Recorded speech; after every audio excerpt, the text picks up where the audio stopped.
Okay, so now the next tool we'll look at, the fill tool. Well, it does exactly what it says on the tin. It fills the colours in. So click the fill tool, click an area I want coloured, bang, it's all red. Again, with the tolerance similar to the selection tools and the magic wand, you know, it will fill in colours of a similar tone, you know, so it fills all that in. Right, just go to my history and undo that. Obviously, you know, let me just remove all this, if the page was completely blank, it would fill it in a solid colour of red.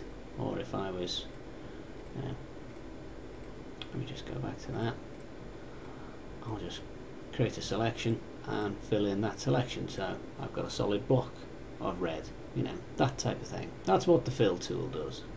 Okay, just go back a bit. Under the fill tool, you've got the gradient tool.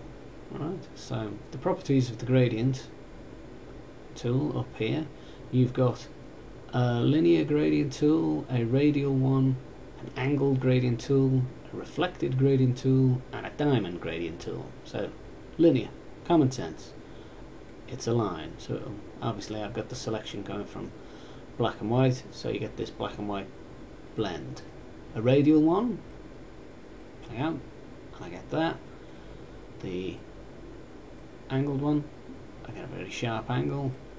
The reflected one gives me that, and the diamond one gives me that.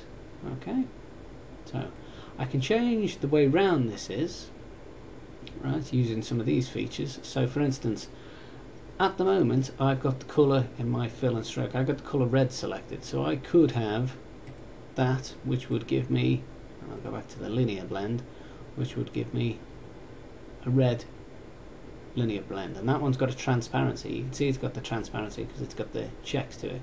If I was to go to that one, which, can I get it back to pop up? You see the little pop-up, foreground to background colour, so that will give me that red going to that white. So I'll click and drag, and you can see it's got that blend, right?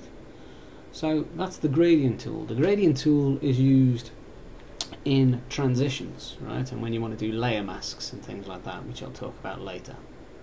Okay, so that's fills and gradients.